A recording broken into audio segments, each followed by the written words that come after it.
오늘 설교의 제목은 미션 임파서블입니다. 여러분, 이 미션 임파서블이라는 유명한 영화가 있습니다. 한국말로 번역하면 미션은 임무, 임파서블은 불가능한. 그래서 미션 임파서블은 사실 불가능한 임무라는 뜻입니다. 이 영화는 미국의 탐 크루즈라는 영화 배우가 주연한 영화인데요. 이 시리즈마다 인기를 엄청 끄는 명작이기 때문에 총 27년 동안 8편까지 나왔습니다. 청년들이 함께 8편은 극장 가서 봤던 기억이 남는데요. 이 8편 내용은 거의 흡사하죠. 지구의 평화와 안전을 위협하는 악한 세력이 있는데 이 주인공이 늘 자신의 팀과 함께 이 악한 세력들의 계획을 막고 지구를 지켜낸다라는 약간 좀 히어로틱한 내용입니다. 지구의 평화와 안전을 지키기 위해 이 주인공에게는 임무가 주어지는데요. 그 임무들이 하나같이 수행하기에는 불가능한 임무처럼 보입니다. 그래서 제목이 미션 임파서블, 불가능한 임무들이에요. 그런데 우리가 아는 것처럼 주인공은 늘 결국 그 불가능해 보이는 임무를 완수해내죠. 여러분, 임무를 완수하기 위해서 몸에 로프 하나를 감고 세계에서 가장 높은 빌딩 꼭대기에 이렇게 침투하기도 하고요. 나는 비행기 외문을 붙잡고 여러분 하늘을 막 날아가기도 합니다. 영화의 장면이죠. 그리고 절벽에 매달려 등반하기도 하고요. 떨어지면 죽는 절벽에 매달립니다. 그리고 움직이는 기차 위에서 악당과 이렇게 전투를 벌이기도 합니다. 영화의 주인공이 이렇게 자신에게 주어진 불가능한 임무를 완수하기 위해서 자기 목숨을 아끼지 않습니다. 그러다 사랑하는 사람을 잃기도 하고요. 몸이 부서지기도 하고요. 죽음의 위기에도 많이 처하기도 합니다. 그런데 이 지구의 안전과 평화를 지키기 위해서 그는 기꺼이 자신의 목숨을 내걸고 그 일을 완수하기 위해 노력합니다. 안전을 전혀 염려하지 않고 뛰어듭니다.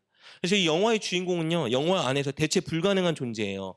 정부 기관에서 늘 불가능해 보이는 미션이 있으면 이 주인공만 찾습니다. 왜냐하면 이 일을 하기 위해서 목숨을 바칠 자가 이 사람밖에 없기 때문이죠. 모두의 기대에 부응하며 그는 불가능한 임무를 완수해냅니다. 여러분, 여담이지만 이 영화가요, 27년 동안 이 8편이나 계속해서 만들어질 수 있는 이유가 있었는데요. 그 비결이 이 주인공 탐 크루즈입니다. 왜냐하면 그는 놀랍게도 아까 우리가 봤던 장면, 로프 하나 매달고 뭐 가장 높은 빌딩 꼭대기에 막 매달려 있고 외벽에 매달려서 날아가고 이런 장면들이 CG 처리하지 않고 대역도 쓰지 않고 자신이 다 직접 해낸 장면들입니다. 그래서 실제 다리가 부러진 적도 있고 생명을 잃을 뻔한 위기가 몇 번이나 있었대요. 그래서 영화 8편, 최종 지금 우리가 본 편에서는 각서를 썼대요. 초반에 오토바이를 타고 절벽에서 뛰어내리는 장면이 있는데 이거를 찍다가 죽을 수도 있기 때문에 각서도 쓰고 그 장면을 가장 먼저 영화의 초반부에 촬영했다고 합니다. 왜냐하면 자기가 영화 찍고 나서 마지막에 죽으면 안 되니까 초반에 이 영화를 이 CG 처리하지 않고 대역을 쓰지 않고 자신이 한 이 장면이 성공하면 영화를 계속 진행하고 혹시나 찍다가 죽으면 영화 8편을 제작하지 않는 걸로 협의를 봤다고 해요. 그래서 왜 영화의 이 모든 장면을 위험한데 연기하냐 물어봤더니 이 배우가 그런 말을 해요. 그게 자신의 사명이라고 생각한대요.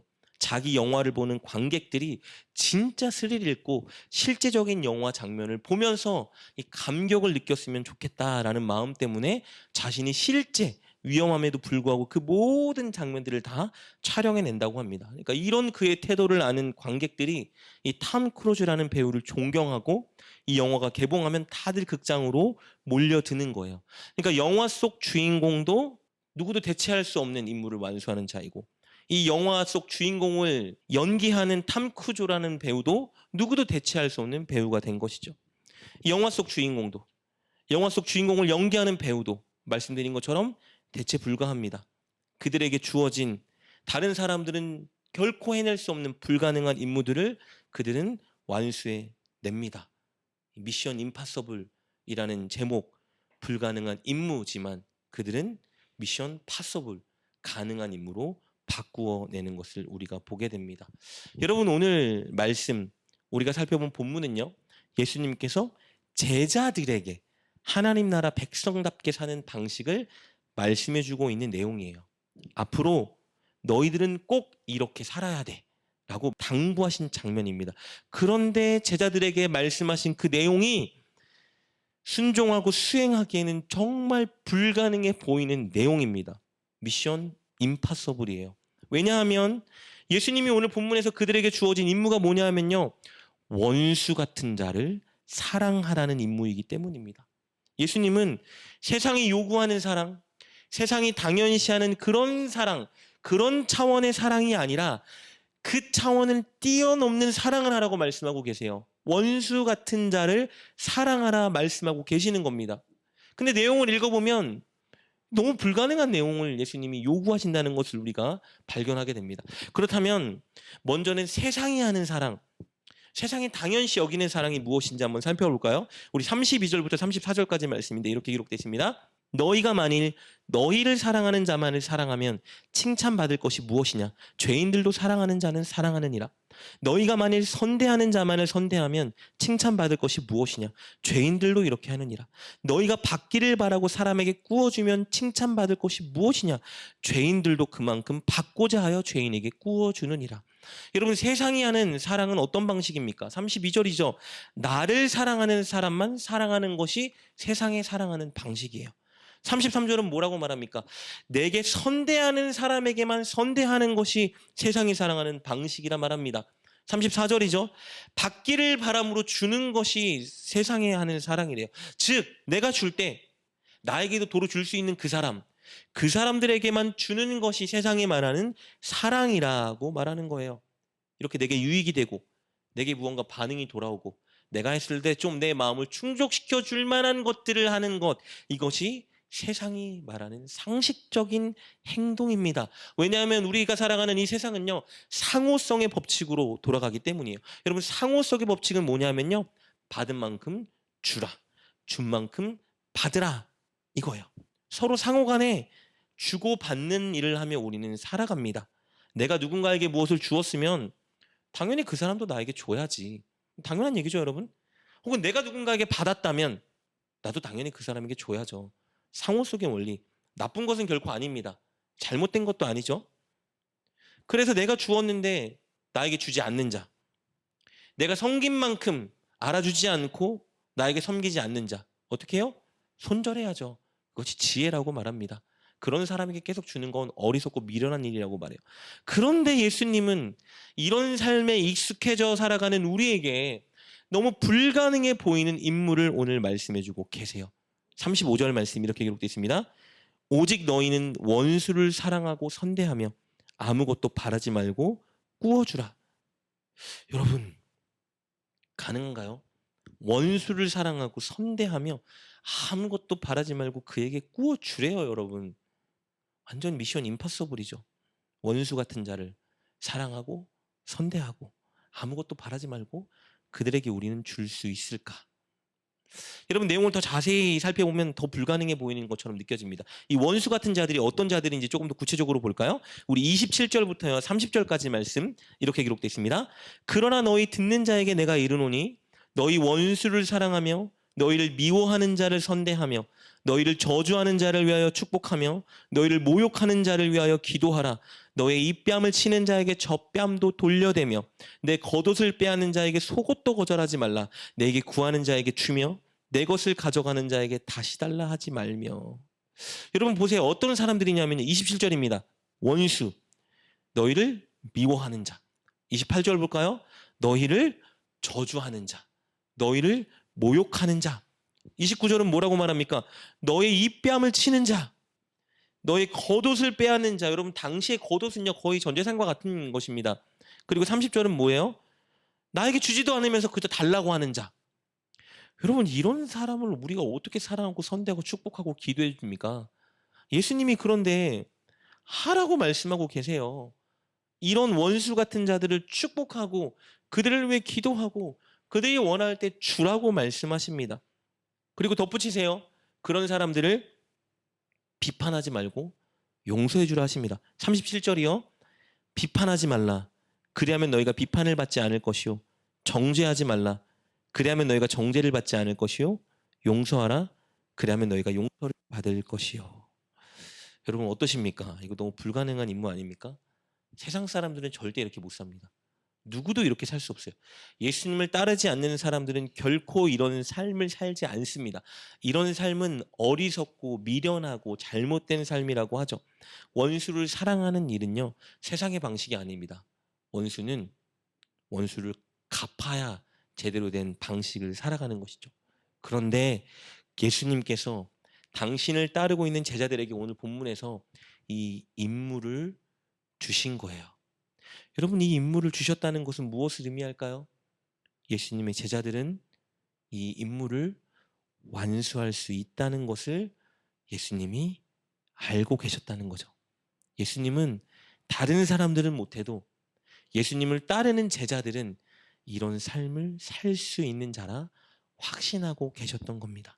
우리가 앞서 소개했던 미션 임파서블이라는 영화를 보면 누구도 할 수 없는 그 불가능한 임무를 이 주인공만을 할 수 있기 때문에 늘 정부기관에서 그에게 임무를 맡기는 것처럼, 그리고 그가 결국은 이 임무를 가능한 임무로 만들어 버리는 것처럼 예수님은 제자들만큼은 유일하게 이 불가능해 보이는 임무를 가능한 임무로 만들 수 있다는 것을 알고 계셨고 그들에게 이 임무를 주신 겁니다.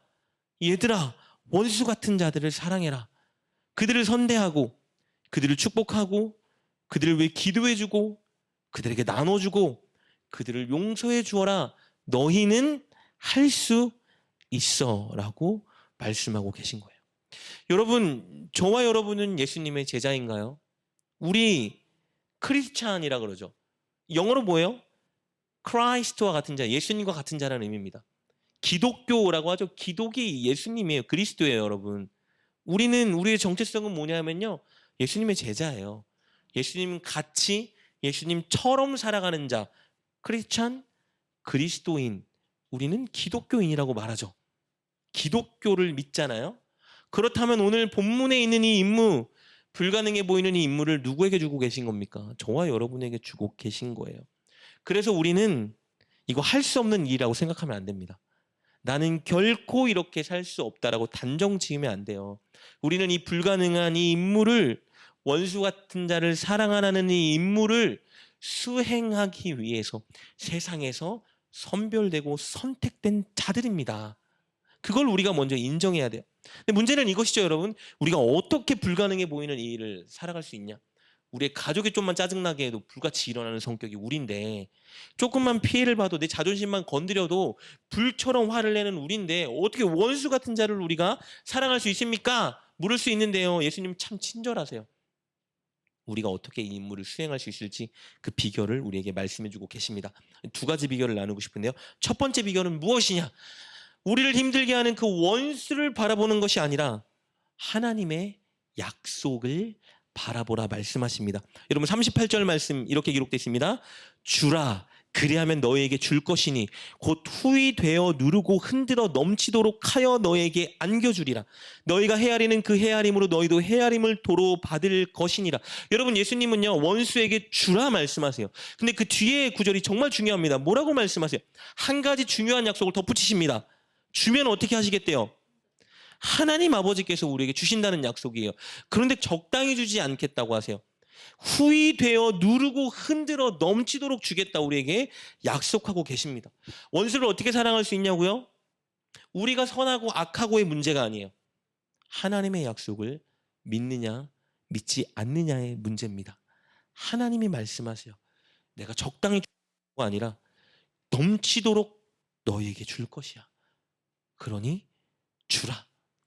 우리가 원수 같은 자를 선대하면요, 하나님이 우리를 극진히 선대해 주시고요, 우리가 원수 같은 자를 축복해 주면요, 하나님이 우리를 넘치도록 축복해 주시겠다 약속하고 계십니다.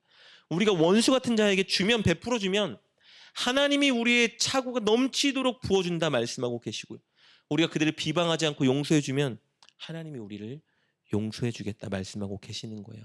그러니 여러분, 이렇게 살면 세상은 손해보고 피해보는 삶이라고 하는데, 우리도 손해보고 피해볼까 두려워하는데 뭐라고 말씀하세요? 대박나는 인생 되게 하신다는 거예요. 하나님이 책임지는 인생, 하나님이 부어주는 인생을 주시겠다 약속하고 계십니다. 여러분, 하나님의 약속을 우리는 바라봐야 합니다. 원수 같은 자들을 보지 말고 하나님 약속 보고 하나씩 시도해가는 게 중요한 거예요. 큰 일을 하라는 게 아니에요. 오늘 내 생명을 주라는 게 아닙니다. 작은 것 하나, 내가 미워하지 않을 수 있는 거, 그를 위해 기도해 줄 수 있는 거, 그냥 퉁치고 넘어갈 수 있는 거, 자존심 상해도 그냥 참아보는 거. 여러분, 이거 하나하나를 누굴 보고요? 하나님을 보고 인식하고 하라는 거예요. 하나님이 부어주시겠다 약속하고 계십니다, 여러분. 불가능해 보이는 그 임무가 하나님의 약속을 바라보고 살아갈 때 가능한 임무로 변화된다라는 걸 우리가 경험하게 될 것이고, 우리는 점차 큰 일, 세상 사람들은 결코 할 수 없는 일을 하는 자리에 서게 될 것이라 약속하고 계시는 겁니다. 사랑하는 여러분, 하나님의 약속을 꼭 붙들고 불가능해 보이는 그 일에 도전하는 저와 여러분 될 수 있기를 주님의 이름으로 축복합니다. 그리고 우리가 불가능해 보이는 이 일을 할 수 있는 두 번째 비결이 있습니다. 그것은 하나님의 자비로운 성품을 묵상하는 것입니다. 36절입니다. 너희 아버지의 자비로우심 같이 너희도 자비로운 자가 되라. 우리가 어떻게 자비로운 자가 될 수 있죠? 우리 하나님 아버지가 자비로운 걸 알면 자비로운 자가 될 수 있다는 거예요. 예수님은 우리가 그렇게 살아갈 수 있는 비결, 원수 같은 자를 사랑할 수 있는 비결이 무엇이냐? 자비. 어떤 자비요? 하나님의 자비. 누구를 향한 자비요? 우리를 향한 하나님의 자비를 묵상하면 우리는 살아갈 수 있다는 겁니다. 출애굽기 34장 6절에서 하나님 당신께서 직접 말씀해 주신 자비롭고 은혜롭고 노하기를 더디하고 인자와 진실이 많은 하나님의 그 성품이 우리를 향하고 있는 그 성품을 발견하고 묵상하면 우리가 살아갈 수 있다는 거예요. 여러분, 예수님께서 오늘 말씀해 주신 이 명령 있잖아요. 원수 같은 자를 사랑하고 선대하고 축복하고 그들 위해 기도하고 그들에게 나눠주고 용서하라. 여러분, 이 명령이 사실은요, 예수님께서 그들 모두에게 부어주신 것입니다.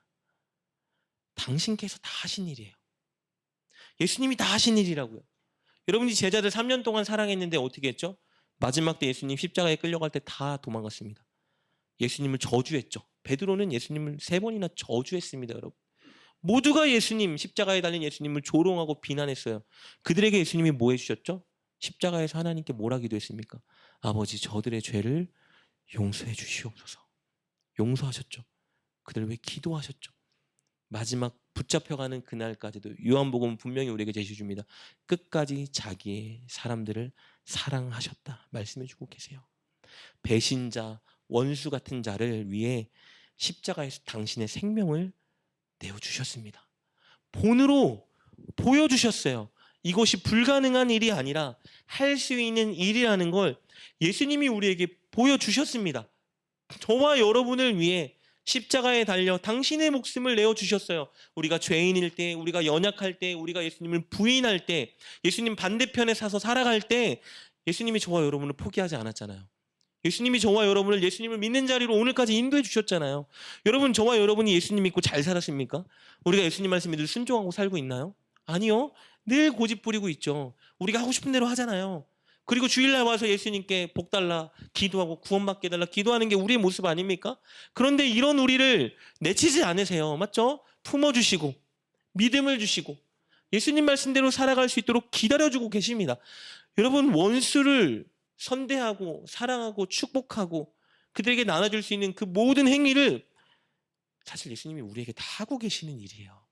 그래서 우리는 우리에게 베풀어주고 계시는 그 은혜를 발견하면, 그 은혜를 묵상하면 우리도 원수 같은 자를 사랑할 수 있습니다. 우리가 착해서가 아니고 우리의 본성이, 성품이 타고난 것이 선해서가 아니고 그 원수 같은 자가 예뻐서가 아니고 예수님이 나에게 부어주신 은혜가 보이기 때문에 나도 그 예수님 사랑에 반응해서 사랑할 수 있는 자리에 설 수 있는 것입니다. 우리에게 주어진 이 미션은 불가능한 미션이 아니라 사실은 어떤 미션이에요? 가능한 미션인 겁니다. 미션 임파서블이 아니라 미션 파서블이라는 것을 우리가 발견할 수 있습니다. 여러분, 만왕의 왕이신 예수님이 저와 여러분에게 가장 중요한 임무를 맡기셨습니다. 누구도 할 수 없는 임무, 누구도 하기 싫어하는 그 임무를 저와 여러분에게 맡기신 거예요. 우리를 사랑하기 때문에, 우리에게 희망이 있기 때문에 우리에게 이 임무를 맡기셨습니다. 임무를 왜 감당해야 되죠? 이렇게 살아갈 때 세상이 하나님을 알고 하나님께 돌아올 수 있기 때문입니다. 예수님 믿으세요 말한다고 세상은 돌아오지 않아요. 예수님의 성품을 보여주는 누군가가 있을 때 그들을 보고 예수님께 돌아올 수 있는 것입니다. 여러분, 불가능한 일이라 생각하지 마시고 저와 여러분이 작은 일 하나씩 시도하고 도전해 봤으면 좋겠습니다.